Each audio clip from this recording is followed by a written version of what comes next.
ఆహాహాహాహా. బాగుంది, చాలా బాగుంది, ఎంతో బాగుంది. మహాబలి జలంధర, తమరు కేవలం మహాబలియే కాదు, మహాజ్ఞానులు కూడా. తమరు పుట్టిన ఈ భూమి ఎంతో ధన్యమైంది. స్వర్గము ఆకాశము కూడా మా వల్ల ధన్యమైపోతాయి. ముందు చెప్పు, నీవిక్కడికి ఏ ఉద్దేశంతో వచ్చావు? మునుపొక మారు నీవు నన్ను మూర్ఖుని చేశావు. లేదు లేదు మహాబలి, అలా చేయవలసిన అవసరమే లేదు. అవసరమే లేదా? అయితే మరి నన్ను లక్ష్మీ విష్ణువులతో బంధుత్వం పెంచుకోమని ఆదేశించావు. నీ గురించి అంటారు కదా, నీవు వెళ్ళిన చోటల్లా కూడా అక్కడ రాక్షస భాషలో దాన్ని తంపులు అంటారు. నీవు వెళ్ళిన చోటల్లా తంపులు పెడుతూ ఉంటావు. నాకు తంపులు పెట్టవచ్చావని అర్థా? విన్నదంతా నిజమైపోదు కదా మహాబలి. కొంతైనా నిజం అవుతుంది కదా. నాకు తెలుసులే, నీ పనులు కొంత కొంత కాదు, కొంచెం కొంచెంగా ముందుకు సాగుతాయి. నాకంతా తెలుసున్నారదా? ఇక నీ వచ్చిన ఉద్దేశం చెప్పు. చెప్పేందుకు ఇంకా ఏం మిగిలిందని మహాబలి? కొంత కొంత అంతటిని రెండిటినీ కలిపేసి మొత్తమంతా తమరే చెప్పేశారుగా. నారాయణ నారాయణ, తమకు నాపై విశ్వాసమే లేనప్పుడు నేనేం చెప్పినా ఏం లాభం మహాబలి? నేనిక్కడికి వచ్చినది తమ హితం గురించి చెబుదామని. కానీ ఇక నేను వెళతాను. నారదా, ఇలా నారాయణ నారాయణ అనకుండా ఏం చెప్పడానికి వచ్చావో అది చెప్పు. మా హితం గురించైతే మేము నమ్ముతాములే, కానీ జాగ్రత్త జాగ్రత్త నారదా. నీవు గనక మోసం చేశావంటే మేము బలప్రయోగం చేస్తాం, తెలుసా? మహాబలి, తమకు నాకు మధ్య మోసం బలం ప్రవేశం సాధ్యమే కాదు. నేనేం చెబుతున్నాను? అదే, తమకిప్పుడు స్వర్గంపై ఆక్రమణ చేయవలసిన అవసరం ఉందా? ఇప్పుడు ఇంకా అంటే ఏమిటందులో నీ ఉద్దేశ్యం? ఇప్పుడేగా ఆశ్చర్యం ప్రకటిస్తున్నావు.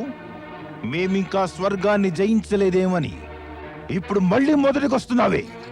అసుర రాజా, నేనిదంతా ఎందుకు చెబుతున్నానంటే ఆ దేవేంద్రుడు దేవతలు తమరంటే భయభీతులే. వాళ్ళు యుద్ధం చెయ్యకుండానే తమతో ఓడిపోయారు. ఆ శ్రీ మహావిష్ణువు వైకుంఠం తిరిగి వెళ్ళిపోయారు. ఇక ఆయన దేవతలకు ఎన్నడూ సహాయం చేయనే చేయరు. నారాయణ నారాయణ. ఇప్పుడు తమరెప్పుడు కావాలంటే అప్పుడు స్వర్గంపై ఆక్రమణ చేసి ఆధిపత్యం పొందవచ్చు. అంటే ఇక తమకు స్వర్గంపై ఆధిపత్యం పొందటానికి అంత పెద్ద పరాక్రమం అవసరమే లేదు. నీవు మమ్మల్ని ప్రశంసిస్తున్నావా లేక మమ్మల్ని పరీక్షిస్తున్నావా నారదా? స్వర్గాన్ని ఆక్రమించడం పెద్ద కష్టం కాకపోవచ్చు, కానీ ఒకటి మాత్రం నిజం, దానిపై ఆధిపత్యం గొప్ప విషయమే. అది నిజం కావచ్చు మహాబలి. ఒకవేళ మీరు స్వర్గంపై ఆధిపత్యం పొందితే ఈ ప్రపంచంలో మరి దేనిపైన ఆధిపత్యం పొందవలసిన అవసరమే ఇక ఉండదు. ఇప్పుడు తమరు సంపూర్ణ జగతిలో సర్వోత్తమ శక్తిశాలి, పరాక్రమం గల అజేయ సామ్రాట్టులే. ఇదంతా మాకు తెలుసునారదా. ఇక నీవు చెప్పవలసిందల్లా మాకు తెలియనిది మాత్రమే. తెలుసుకోవటం వల్ల ఏమవుతుంది అసురరాజా? తమరు దానిపై ఆధిపత్యం పొందలేకపోతే ఎవరికి తెలుస్తుంది తమరి పరాక్రమం, బాహుబలమును? కానీ అదేమిటి? ఒక అపురూప రత్నమే. రత్నం. ఎలాంటి రత్నం? ఎక్కడుందా రత్నం? స్త్రీరత్నం. ప్రపంచంలోని సర్వశ్రేష్ఠ స్త్రీరత్నం. ఎలాంటి స్త్రీరత్నం అంటే ఆమెను కైవసం చేసుకున్న పిమ్మట ఇంకా దేన్ని పొందాలనే ఇచ్చ మిగలనే మిగలదు. నారాయణ నారాయణ. మహా సౌభాగ్యవతి, పరమ విదూషి, అతిలోక సౌందర్యవతి. నారదా, చెప్పమంటే చెప్పవే. ఎవరు ఆ స్త్రీరత్నం? ఎక్కడుంటుందామే? ఉన్నత స్థాయి వ్యక్తులు ఉన్నత స్థానంలో ఉంటారు మహాబలి. మరి ఈ దివ్య సుందరి కూడా ఉన్నత స్థానంలోనే ఉంటుంది. సాధారణ జనులు అక్కడికి చేరుకోవడం అసంభవం. మేం చేరుకుంటాం అక్కడికి. మరి నీవు చెప్పవేమి? ఆమె ఎవరో? తమరక్కడికి చేరుకోగలిగితే మహాబలి, ఈ ముల్లోకాల సమస్త సంపదలు, ఐశ్వర్యము, ఎన్నో వైభవాలు తమకు సొంతమైపోతాయి. ఆ స్త్రీరత్నాన్ని పొందిన పిమ్మట తమరెంత శక్తివంతులవుతారంటే ప్రపంచంలోని సమస్త శక్తులు తమకు పాదాక్రాంతమైపోతాయి. మరి నారదా, ఇదంతా జరగాలంటే మేము ఆ స్త్రీరత్నాన్ని పొందాలి కదా. ఆమెని మేము గనక పొందాలంటే నీవు మాకు చెప్పాలి. ఆమె ఎవరో? ఆమె ఎవరనేది చెప్పాలంటే నా వద్ద తగిన మాటలు లేవు, గొంతు పెగలదు. నేను చెప్పగలిగిందల్లా మహాబలి, ఆమె శక్తికి సౌందర్యానికి ప్రతిబింబమే. అప్సరసలు ఆమెను గనుక తాకితే ఆమె మాసిపోతుంది. నిజం తమరికి నిష్ఠూరంలా అనిపించకపోతే తమరిని క్షమాపణ కూడా యాచించకుండా చెబుతాను. మీ మహారాణి వృంద కూడా ఆమె సమక్షంలో నిలబడితే దాసిలా ఉంటుంది. మహాబలి, ఆమె సౌందర్యం మాటలకు అతీతమైనది. ఆ స్త్రీ ఎవరు? ఆమె పేరేమిటి? శివ సతీమణి పార్వతి. కైలాసంలో ఉంటుంది. ఆ విభూతిధారి, సర్పధారి, చర్మధారి శివునితో పాటు నారాయణ నారాయణ. ఆమె తమతో గనక ఉంటే శక్తి సౌందర్యాలు కలవగా ఆమె శోభ ఇనుమడిస్తుంది.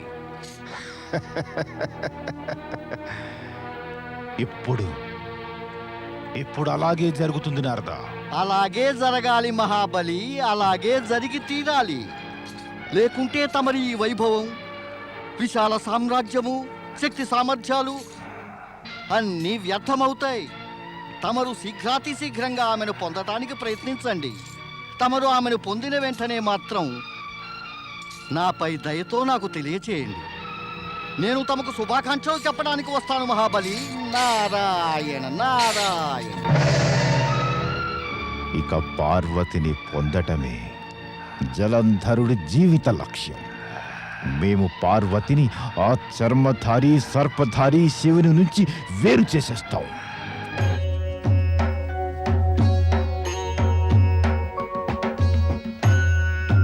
నారాయణ నారాయణ నారాయణ. ఓం నమః శివాయ. రా నారదా, చెప్పు, ఏం చేసొచ్చావు? ఏం చెప్పను పరమేశ, నేను చేయకూడని ఒక కార్యం చేసి వస్తున్నాను. ఏ? ఓ పరమేశ, తమరు నా కోరికకు విరుద్ధంగా కార్యాన్ని చేయించి నాలో నేనే సిగ్గుపడేట్టు చేశారు. ప్రభు, దీనికి ప్రాయశ్చిత్తం ఎలా దొరుకుతుంది? ఈ అపరాధం నుంచి ఎలా విముక్తుణ్ణి కాగలను ప్రభు? ఎలా విముక్తుణ్ణి కాగలను? అప్పుడప్పుడు నాకు గుర్తుకొస్తూ ఉంటుంది, ఆ జలంధరుని భ్రమింపచేయటానికి నేను పార్వతీమాత గురించి ఏమేమో నోటుకొచ్చినట్టు వాగాను. అది జ్ఞాపకం వచ్చి నా మనస్సు గ్లానితో, దుఃఖంతో నిండిపోతోంది. ప్రభు, నన్ను క్షమించండి. నారదా, జ్ఞానివై ఉండి కూడా అజ్ఞానిలాగా ప్రవర్తించవలసిన అవసరము ఏమొచ్చింది? నీవింతదాకా ఏం చేసినా అన్న స్వేచ్ఛతో కాదు, మా ఆదేశం వల్ల చేశావు. నీకిది కూడా బాగా తెలిసినదే కదా. అది మేమిచ్చిన ప్రేరణ అయినా అలా ప్రేరణ పొంది నీవేది చేసినా దానికి మూల కారణం లోకహితమే కదా. ఉగ్ర స్వభావుడైన జలంధరుడు ఎక్కువ కాలం భూమిపై జీవిస్తుంటే ఎందరో అమాయక ప్రజలను బాధించగలడు. అతడికి వినాశనాన్ని కలిగించడానికే మనమిరువురము నడుం కట్టాము. కానీ జలంధరుడి వినాశానికై మా పార్వతీమాత పేరును దురుపయోగం చేయడం అవసరమా పరమేశ? దీనివల్ల పార్వతి పేరుకు ఏమాత్రం కళంకం కలగదు నారదా. కానీ జలంధరుని వంటి పాపాత్ములకు మృత్యువుకు దారి చూపే నిమిత్తమై అనూహ్యమైన ఏర్పాట్లు కూడా చేయవలసి వస్తుంది. దీనివల్ల వారి అవినీతియే వారిని నీతి విరుద్ధమైన పనులు చేయించి మృత్యుముఖం వైపు నెట్టివేస్తుంది. అవును పరమేశ, అకాల మృత్యువు వాత పడేవారు అవినీతి మార్గాన పయనించక తప్పదు. అదే జరుగుతోంది నారదా. ఓ త్రికాలదర్శి, తమరి లీలలు అపరిమితమైనవే కాక ఆశ్చర్యదాయకము, కల్పనాతీతము కూడా. ఎంత చాతుర్యంతో తమరు లీలలు సృజిస్తారంటే అంతటా అద్భుత పద్ధతిలో తమరు వాటిని సమీకరిస్తారు కూడా. నారాయణ నారాయణ. పరమేశ, ఇప్పుడు మహావిష్ణువు లక్ష్మీమాత జలంధరుని అతిథులు కారు. అంటే జలంధరుని భాగ్యస్థానంలో ప్రతికూల గ్రహాలు ప్రవేశించాయి. అవును నారద, లక్ష్మీ విష్ణువు అక్కడ అతిథులు కావడం, ఆ తర్వాత అక్కడి నుంచి అదృశ్యులైపోవడం అవి పూర్వనిశ్చితమైనవే. ఓం నమ శివాయ. సర్వత్రా పరమేశ్వరుని లీలలే అన్నమాట. అది జలంధరుడు కానీ సతి వృంద కానీ. నారాయణ నారాయణ.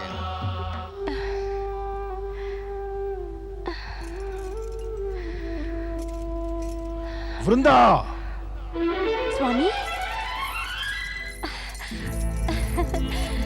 స్వామి, త్వరగా వచ్చేసారా స్వామి? ఇక మాకు స్వర్గాన్ని జయించాలన్న కోరిక లేదు.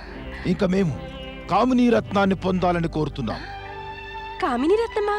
అంటే స్త్రీరత్నం. స్త్రీరత్నమా? అది తమ వద్దనే ఉందిగా. స్వయంగా మీరే అంటుంటారు కదా. మేము నీకు మారుగా ఒక కొత్త స్త్రీరత్నాన్ని తెస్తాం. శక్తివంతుడైన సామ్రాటు ఎక్కువసేపు ఒకే రత్నంతో సంతుష్టుడు కాలేడు. ఏమిటి తమరు అంటున్నది స్వామి? తమరు మర్చిపోతున్నారా? ఆ పరమేశ్వరుని కృప వల్ల నా పాతివ్రత్యమే తమను కాపాడుతోందని. తమరు గనక ఎవరైనా పరస్త్రీని కాముకతతో చూస్తే అటువంటి పరిస్థితిలో నా పాతివ్రత్యం తమరిని రక్షించగలదా? ఆ పరమేశ్వరులు నాకు శక్తినివ్వగలరా? పేరెత్తకు ఆ శివుడిది. భక్తవత్సలుడు పరమేశ్వరుని పేరంటే ఇంతటి ఈర్ష్య ఎందుకు? ఎందుకంటే నీ స్థానంలో ఏ రత్నాన్ని నేను తేగొరుతున్నానో ఆమె శివుని భార్య పార్వతీయే. శివ శివ శివ.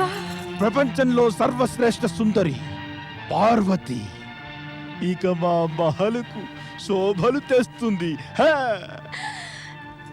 ఏమిటంటున్నారు? ఎందుకంటున్నారు అలా తమరు? తమరికి అసలు నోరెలా వస్తోంది ఇలాంటి పాపపు మాటలు ఉచ్చరించడానికి? అయ్యో, ఆవిడ శక్తియే, శక్తి, జగన్మాత, జగజ్జనని, జగదంబ కదా. ఆవిడ గురించి ఇటువంటి దురాలోచన చేసే వారికి నరకంలో కూడా స్థానం లభించదు. నీకెవరు చెప్పారు మాకు నరకంలో చోటు కావాలని? అవసరం లేదు. అందుకనే మరి పార్వతిని మా రాజమహలుకు రాణిని చేస్తాం మేము. పరిణామం అంటే భయం లేదా తమకు? పరిణామం అంటే భయపడేవారు వారి జీవితాన్ని అనుభవించలేరు. వద్దు వద్దు స్వామి, నేను తమర్ని పాపం ఎన్నడూ చేయనివ్వను. జాగ్రత్త వృందా, జాగ్రత్త. నీవు గనక మా మార్గానికి అడ్డు వచ్చేందుకు ప్రయత్నిస్తే, లేదా పార్వతికి మాకు మధ్య వచ్చే ప్రయత్నం చేస్తే మేము నిన్ను సంహరించేస్తాం.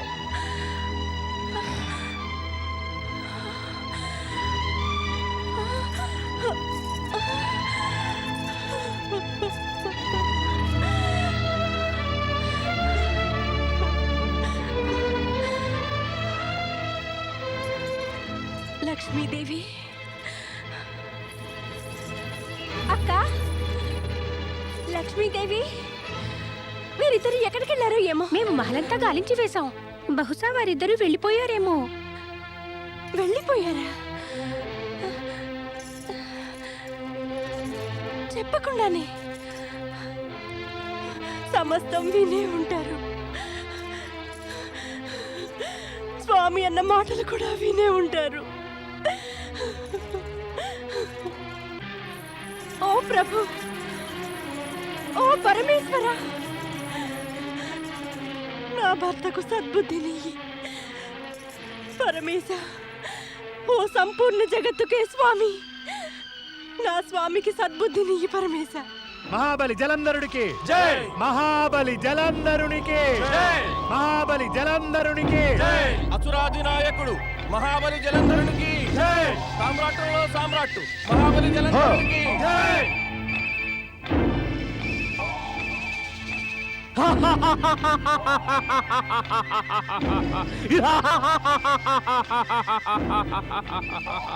వచ్చేసావా రాహు? మేము నీకోసమే వేచి ఉన్నాము. నన్ను ఎందుకు పిలిచారు మహాబలి? రాహు, ఈ కార్యం విశేషమైనది. ఇతరులెవరూ అది చేయడానికి సమర్థులు కారు. అందుకే నిన్ను పిలిపించాను. ఆజ్ఞాపించండి మహాబలి. నేను ఏ కార్యం చెయ్యాలి?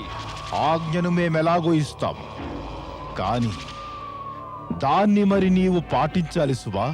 ఓ అసుర రాజా, తమరి ఆజ్ఞను ఉల్లంఘించే దుస్సాహసం నేనెలా చెయ్యగలను?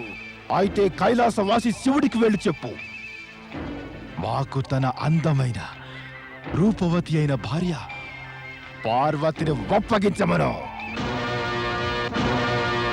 అసుర రాజా, అలా చెయ్యటం మంచిది కాదు. జాగ్రత్త రాహు, మాకు మంచి చెడ్డలేవో చెప్పే దుస్సాహసం గురువు శుక్రాచార్యులు కూడా చెయ్యలేరు. మరి నీవెందుకు మాకు శత్రువు కాదలిచావు? కానీ మహాబలి, భయపడుతున్నావా రాహు? భయంగా ఉందా?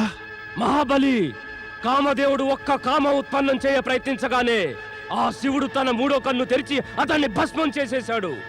కామదేవుని భస్మం అతని భార్య రతికి లభించింది. కానీ నేను ఆయనకు భార్యను అప్పగించమని చెబితే మరి నా భస్మం ఎవరికైనా లభిస్తుందా మహాబలి? రాహు, పిరికి పంద, భయపడి ఇతర అసురులను కూడా భయభీతులు చేస్తున్నావు. మహాబలి, శివుని సమక్షంలో అశుభమైన మాటలు పలకడానికి ఎవరికి భయం వేయదు. మరి ఆయన అసురులకెంతో పూజ్యులు కూడా. ఆయన ఎదుటకు వెళ్ళి ఇలా అనడం నీ ప్రేలాపన కట్టి పెట్టు. ఇదిగో విను, ఇప్పటిదాకా నీ తల మాత్రం మిగిలింది. నీవు మా ఆజ్ఞను పాటించకపోతే నేను దాన్ని ఖండించేసి సముద్రంలో పారేస్తాను. కైలాసంలో శివుని ఎదుటకు వెడితే నీ వినాశం జరగవచ్చునేమో, కానీ వెళ్ళకపోతే నీ వినాశనం నిశ్చయమే. ఇక చెప్పు, నీవక్కడకు వెడతావా వెళ్ళవా? చెప్పు. వెళతాను మహాబలి, తప్పక వెళతాను. హా! వెళతాను, వెళుతున్నాను అసుర రాజా. హా! బుద్ధిహీనుడు జలంధరుడు స్వర్గంపై ఆక్రమణ చేద్దామని చూస్తున్నాడు. ఇది ఎంతో శోచనీయమే. ఇప్పుడేమవుతుంది స్వామి? నేను అదే యోచిస్తున్నాను సత్యదేవి. నీవు చెప్పినదే. కేవలం యోచిస్తే ఏమవుతుంది? ఉపాయం చెప్పండి మరి. ఏం ఉపాయం చెప్పను? చెప్పు, ఏం చేయగలమంటావు? స్వామి వినండి.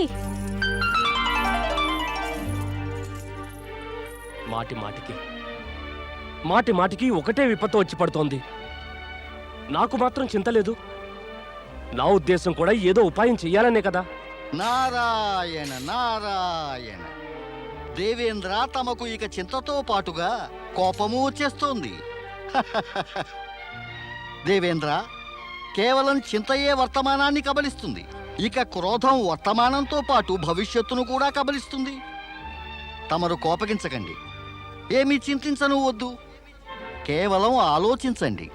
ఏం చేయను దేవర్షి, పదే పదే అసురులు ఆక్రమణ చేస్తుంటారు.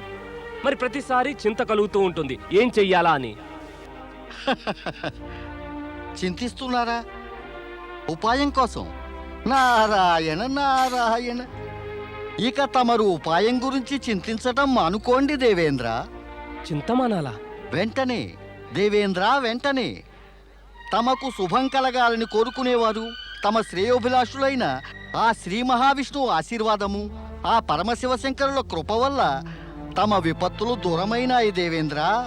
అంటే ఉపాయం లభించింది. నారాయణ నారాయణ. ఉపాయం లభించిందా? విపత్తు దూరమైందా? దేవర్షి, మాకు అందిన సమాచారం ఏమంటే దైత్యగురువు శుక్రాచార్యులు జలంధరునికి మళ్లీ స్వర్గంపై ఆక్రమణ చేయమని ఆదేశం ఇచ్చారట. ఇవ్వకపోలేదు, కానీ అది తమకు తెలిసే నాటికి అది వర్తమాన కాలం. ఇప్పుడది భూతకాల విషయమైపోయింది దేవేంద్ర. దైత్యగురువు శుక్రాచార్యుల ఆదేశాలు ఆ పరిస్థితులు కాలగర్భంలో కలిసిపోయాయి. నారాయణ నారాయణ. అయితే ఇక జలంధరుడు స్వర్గంపై ఆక్రమణ చేయడంటారా? ఎలా చేస్తాడు? తమ శ్రేయోభిలాషులు స్వర్గం కన్నా ప్రియమైనది, మధురమైనది అతడి చెవులకు వినిపించారు. ఇక అతడు స్వర్గాన్ని మర్చిపోయి దాన్ని పొందటానికి ఉన్మత్తుడైపోతున్నాడు. నాకేం అర్థం కావటం లేదు దేవర్షి. తమరెప్పుడూ అర్థం చేసుకోవడానికి ప్రయత్నించరెందుకు దేవేంద్ర? ఇక ఈ తప్పు చేయకండి. తమరు తెలుసుకోవలసినదల్లా పరిస్థితులు మారిపోయాయని. మాతాలక్ష్మి, భక్తవత్సలుడు మహావిష్ణువు వైకుంఠం తిరిగి వచ్చేశారు. ఆ జలంధరుని దృష్టి ఇక స్వర్గంపై కాదు, కైలాసంపైనే.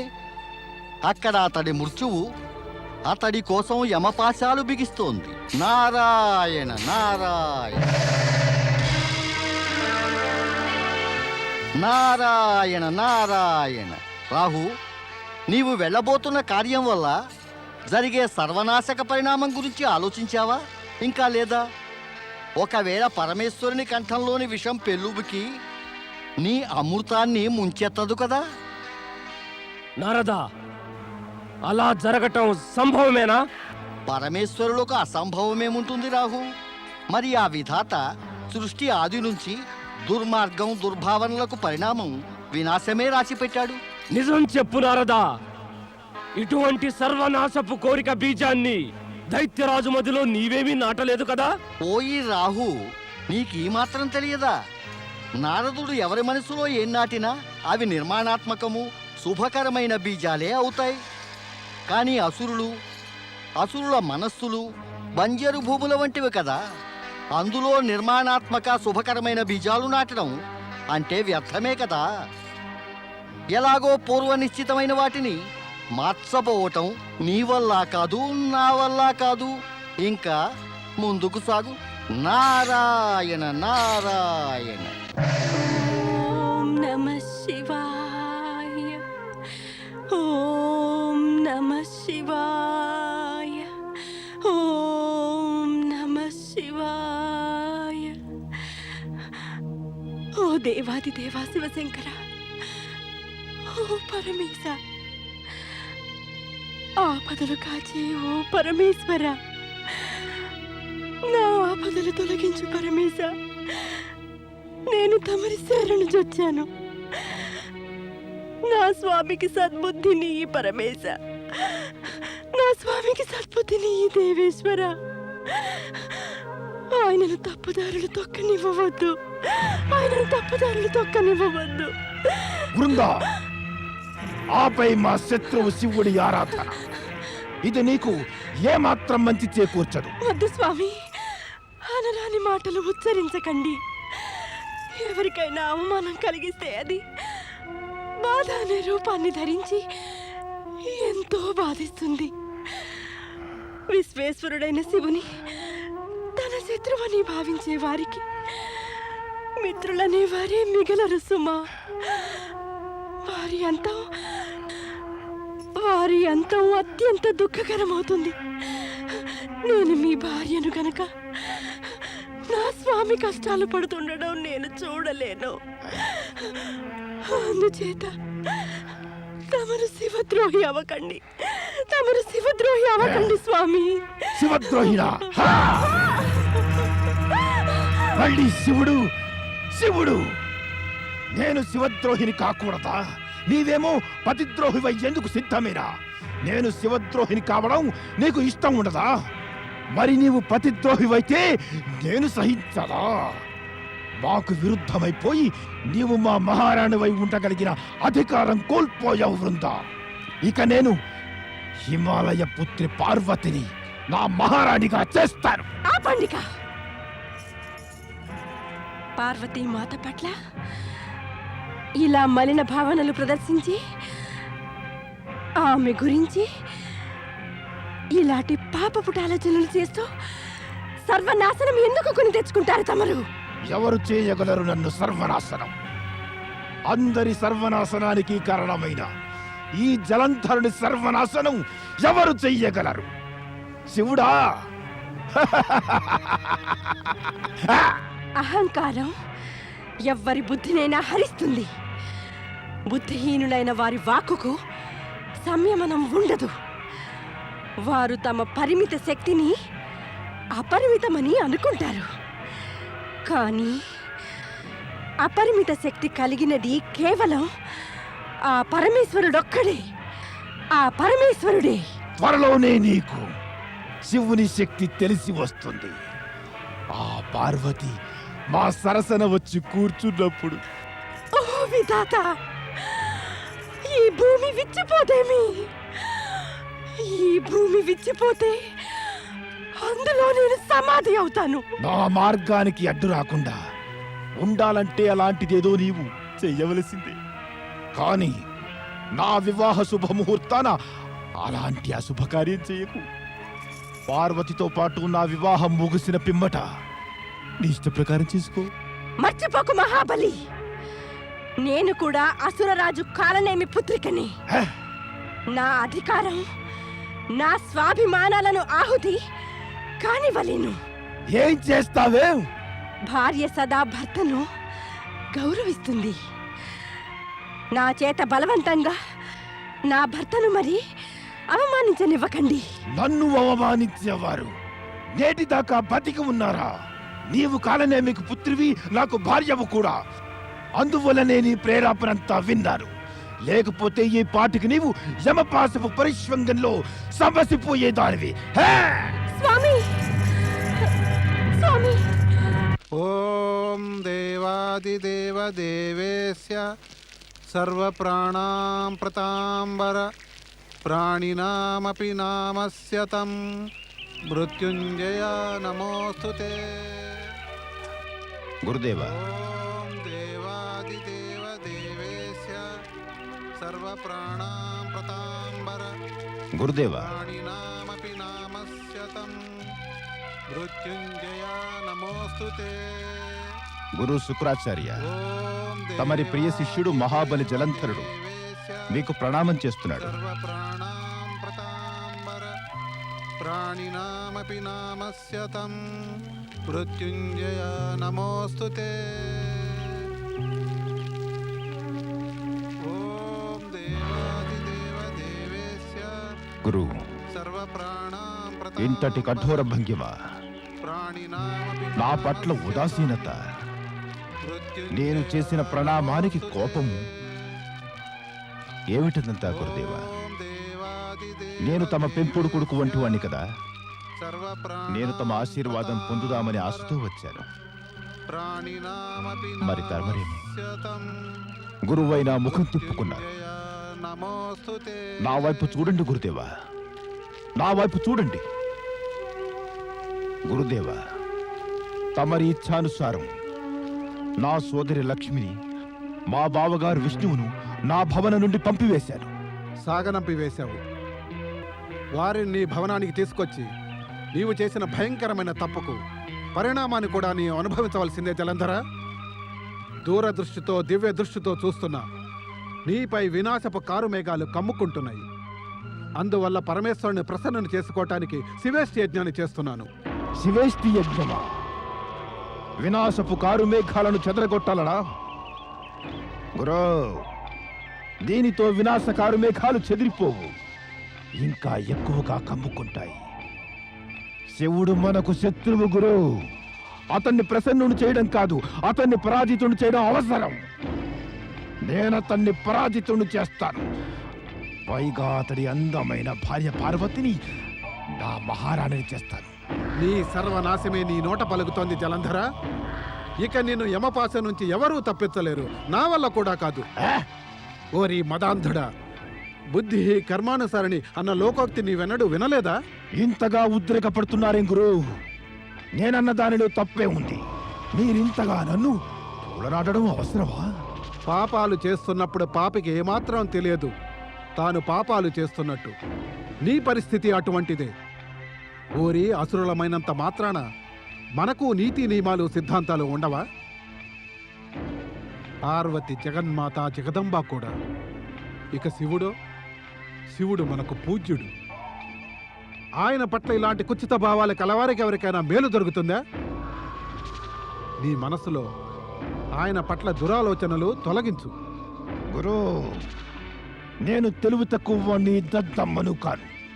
నా గురువు చెప్పిన తప్పుల తడక మాటలను వినడానికి పార్వతిని నా రాణిగా చేసుకుని నా నిర్ణయం మారదు.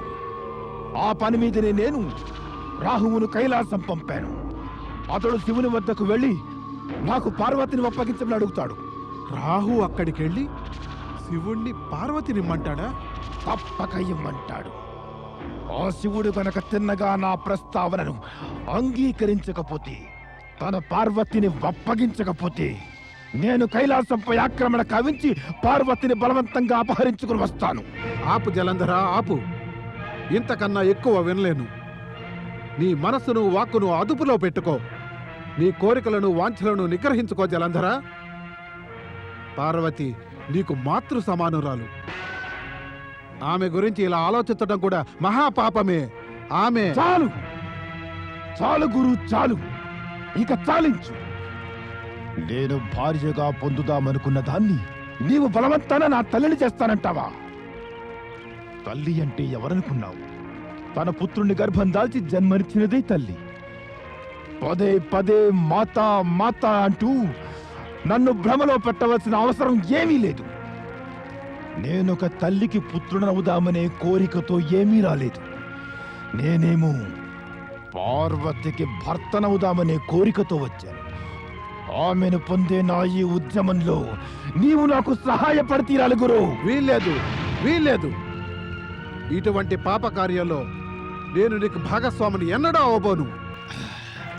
అయితే నీ శిష్యుడికి నీవు సహాయపడవన్నమాట.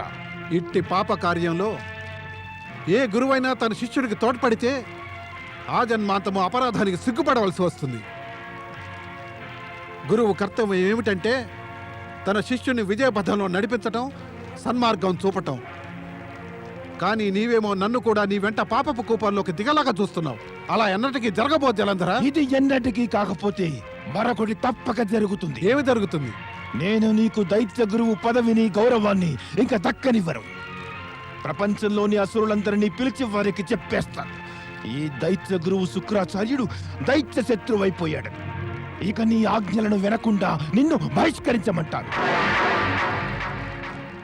నీవు దేవతల పక్షాన యోచించి మాట్లాడతావని, అందుచేత నీతో తెగదంపులు చేసుకోమని అంటాను.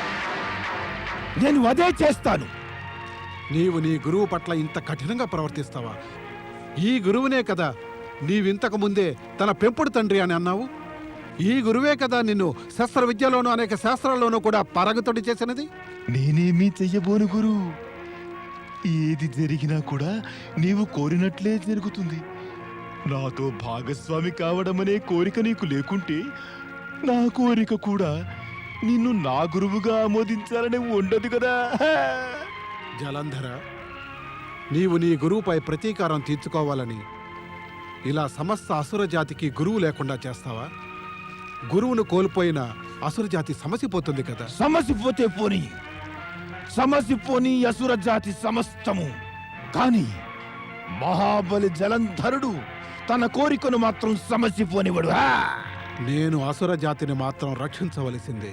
అయితే నాకు తోడ్పడక తప్పదు. మరేమీ మార్గం లేదు జలంధర.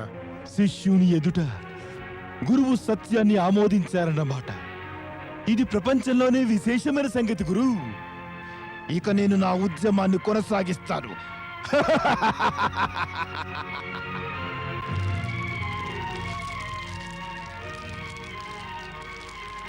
ఇలా తమరు నన్ను ఎలాంటి ధర్మ సంకటంలో పడేశారు శివశంకర? నీ దీర్ఘమైన చిరునవ్వుకు కారణమేమిటి దేవి? నేడు తమరి మనసు సమాధిపై లేదు కదా, అందుచేత నాకు సంతోషం కలగడం సహజమేగా స్వామి. మా యొక్క సమాధికి నీ సంతోషానికి సంబంధమేమిటి దేవి? స్వామి, నేడు తమరు సమాధిలో లేనందువల్ల తమరు తీరికగా ఉన్నారు, వ్యవధి ఉంది. అందుచేత నేను తమకు నా మనసులోని మాటలు కొన్ని చెప్పుకోగలను. చెప్పు, ఏం చెప్పదలిచావు? కాస్త చెప్పండి ప్రభు. లక్ష్మీదేవి, ఆ శ్రీ మహావిష్ణువు జలంధరుని అతిథులై వెళ్ళిన పిమ్మట దేవతలకు శ్రేయోభిలాషులుగానే ఉంటారా, ఉండరా? లేదు. ఓ శివా, జలంధరుని గురించి మాట్లాడుతున్నారు. కనుక ఇది కూడా వినండి. కైలాసవాసిని పార్వతి, ఇప్పుడు నీవు జలంధరుని మహలులో మహారాణివై నివసించాలి. నేనిప్పుడు ఇదే ప్రస్తావనను తీసుకొచ్చాను. ఓరి దుష్టుడా రాహు! శ్రీ మహావిష్ణువు సుదర్శన చక్రం నిన్ను నరికివేసిన నీవు పాపాలను అత్యాచారాలను ఇంకా మానలేదా? ఇప్పుడు నువ్వు మా క్రోధాగ్నిలో భస్మం అవడానికి వచ్చావా?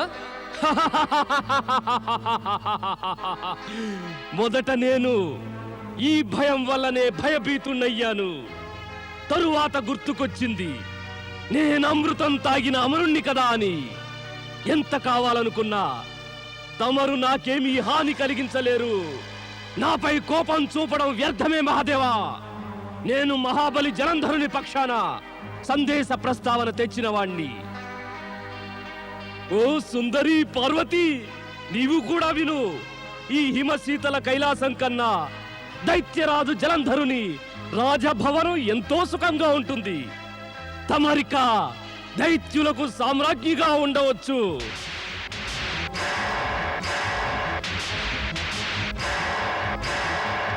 జలంధరుని ఈ నీచ ప్రస్తావనను మా ముందు ఉంచి నీవు మా క్రోధాగ్నిని మేల్కొలిపావు రాహు. ఇంక వెళ్ళి దుష్ట జలంధరునికి చెప్పు, ఈ ఆలోచన కట్టిపెట్టమను. లేకుంటే మా క్రోధాగ్నికతడు గురి అయిపోతాడు. దాని ఫలితం మహాభయంకరమవుతుంది. అదేమిటంటే కేవలం జలంధరుని అంతం. అది సమయమే చెబుతుంది మహాదేవా, ఎవరి అంతమో.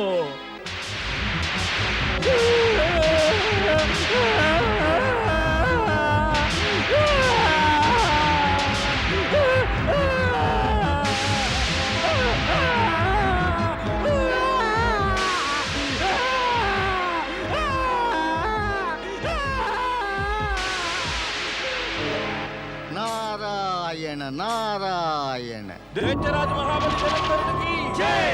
దైత్యరాజు మహాబలి జలంధరునికి జై! దైత్యరాజు మహాబలి జలంధరునికి జై! దైత్యరాజు మహాబలి జలంధరునికి జై! మహాబలి, నన్ను రక్షించు మహాబలి, నన్ను కాపాడు మహాబలి, నన్ను శివుని క్రోధం నుంచి కాపాడు మహాబలి, నన్ను రక్షించు మహాబలి. రాహు, నీవు అమృతాన్ని విషమయం చేశావు. అమృతం తాగిన వాడవైనా మృత్యువంటే భయంతో పిరికి పందలాగా వణికిపోతున్నావు. ఛా! ఏ జలంధరుడి సమక్షంలోనైతే భయమే భయపడుతుందో అతడి సమక్షంలో నీవు భయంతో వణికిపోతున్నావే. మరి మహాబలి? రాహు, నీవు మా ఎదుటికి వచ్చే ముందుగా మరీ కాని అనే మాటలను సముద్రంలో పారవేసి వస్తూ ఉండు. మా రాజ్యంలోనికి శివుడు అతడి క్రోధము ప్రవేశించజాలవు. ఇప్పుడు చెప్పు, ఏం సమాచారం తెచ్చావు? మహాబలి, నేను తమరి ప్రస్తావన వారికి చెప్పగానే శివుడు పార్వతి దాన్ని విని రౌద్ర రూపం దాల్చారు. వారు తమ ప్రస్తావన త్రోసిపుచ్చి క్రోధాగ్ని నాపై వర్షించారు. నా ఉద్దేశంలో తమరు ఆ పార్వతిని పొందే ఆలోచనే వదిలివేయాలి.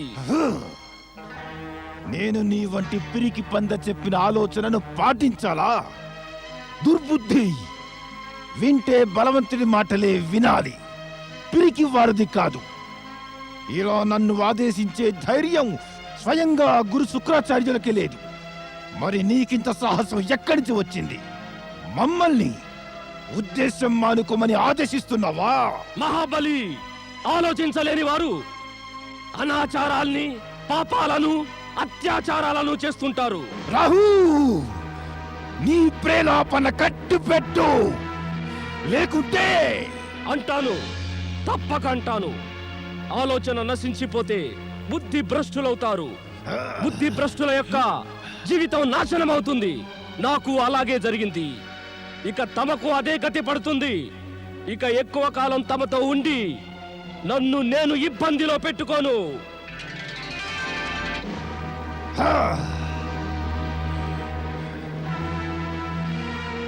సేనాపతి, ఆజ్ఞాపించండి మహాబలి. నీవు వెంటనే కైలాసంపై ఆక్రమణకు సన్నాహాలు చేయి. తమ ఆజ్ఞను పాటిస్తాను మహాబలి. వెళ్ళి మా గురు శుక్రాచార్యులకు చెప్పు, మా కైలాస విజయ యాత్రలో వచ్చి వెంటనే పాల్గొనమను. తమ ఆజ్ఞను వెంటనే పాటిస్తాము. ఆ గురు శుక్రాచార్యుల మతి ఇంతగా పెడదారి పట్టిందా? ఆయన తన జనకుడైన శివునిపై ఆక్రమణ చేయమని జలంధరుణ్ణి ఆదేశిస్తున్నాడే. అలా చేస్తే సమస్త అసురజాతి పైన శివుని క్రోధాగ్నిని కొని తెచ్చుకున్నట్టేగా.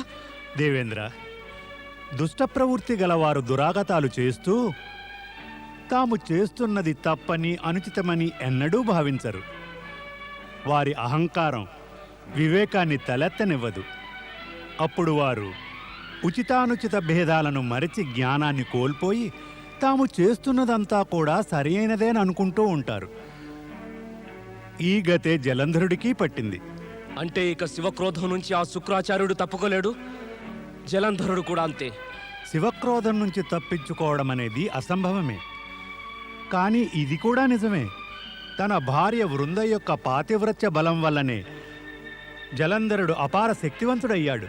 ఒక అపార శక్తివంతుడు తన శక్తిని దురుపయోగం చేస్తే ఇతరుల అధికారాన్ని అపహరించి అవినీతితో అనుచితంగా ప్రవర్తించి ఏ వస్తువునైనా గనక పొందదలిస్తే అతడి యొక్క అపార శక్తి అంతా క్షీణించిపోదా? అతడు నైతికంగా వ్యక్తిత్వపరంగా దుర్బలుడైపోడా? నిజమే దేవేంద్ర, ఎంత శక్తివంతుడైనా అట్టి స్థితిలో దుర్బలుడైపోతాడు. అయితే దీని అనుభవం మీరే పొందారు కదా. తమరు నాకు సిగ్గు కలిగిస్తున్నారు గురుదేవా. నిజం ఆమోదించడానికి సిగ్గెందుకు? నిజం స్థానం మారుతుంది, కానీ తానే ఎన్నడూ మారదు. ఇక ఈ నిజం ప్రపంచంలో ఎవరికైనా కూడా వర్తిస్తుంది.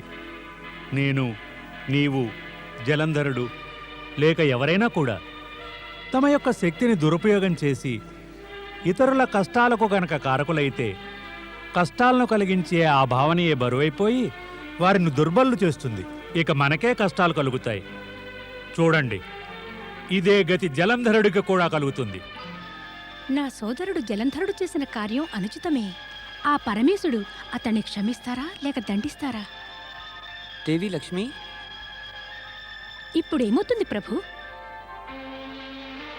జరిగేదేదో విధిలిఖితాన్ని అనుసరించే జరుగుతుంది. అంటే పరమేశ్వరుడు నా సోదరుడు జలంధరుని భస్మం చేసేస్తారా? నీవు కోరుతున్నదేమిటి? అతడు నీ సోదరుడు, అందుకని పరమేశ్వరుడు కైలాసంలో అతడికి స్వాగతమిచ్చి పార్వతిని సంతోషంగా ఒప్పగించాలా? అతడికి చెప్పాలా, పార్వతిని నీకు ఒప్పగిస్తున్నాను, మరెవరినైనా భస్మం చేస్తానులేమ్మని? నీవు మా లక్ష్మికి సోదరుడు కదా అని? ఇదేనా నీవు కోరేది? నా అభిప్రాయం అది కాదు. అయితే మరి చింతిస్తావే నీ ఆ సోదరుడి గురించి? అతడు మహాపాపాలు దురాగతాలు చేసినవాడు. ఎందుకు దుఃఖిస్తున్నావు శోకంతో? నీ పాపాత్ముడైన సోదరుడి గురించి అతడికి అక్కాబావా అన్న ఆపేక్షలు లేవు, ఆ మహాశక్తి అంటే కూడా గౌరవమూ లేదు. భూలోకవాసులు అందువల్లనే దుఃఖిస్తున్నారు. జగతిలో అందువల్లనే కదా అశాంతి. మానవుల వ్యక్తిత్వం ఈ కారణంగానే అణగారిపోతోంది.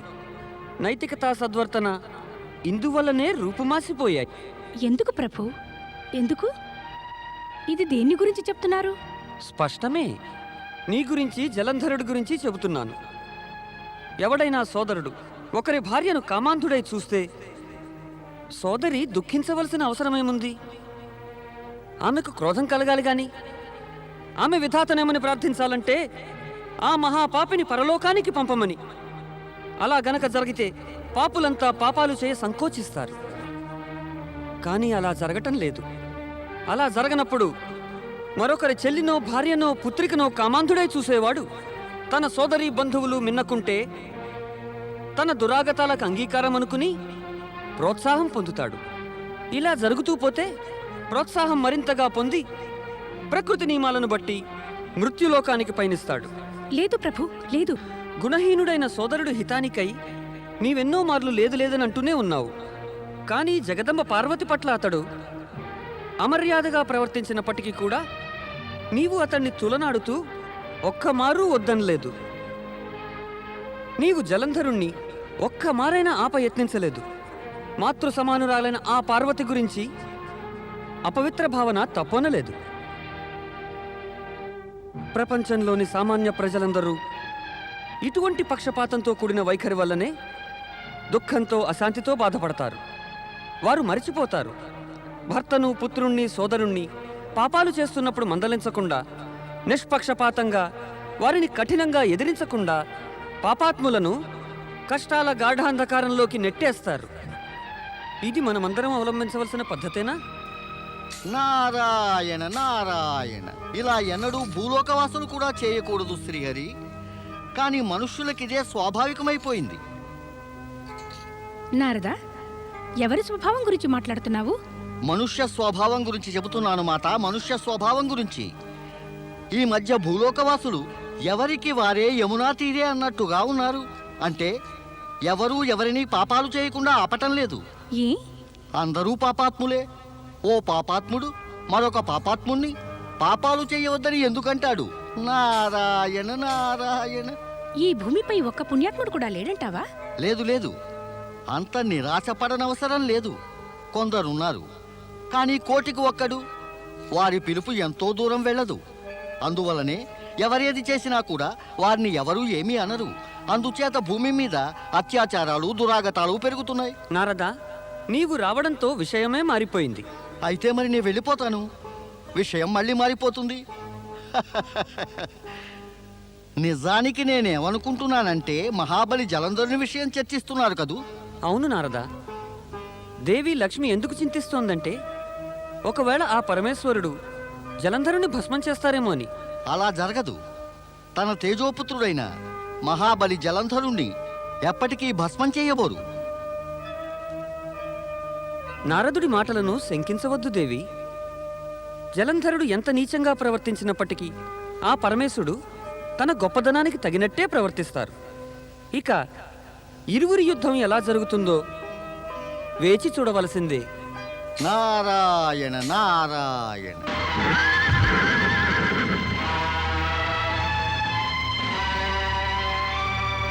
దైత్యరాజు మహాబలి జలంధరునికి జై! దైత్యరాజు మహాబలి జలంధరునికి జై!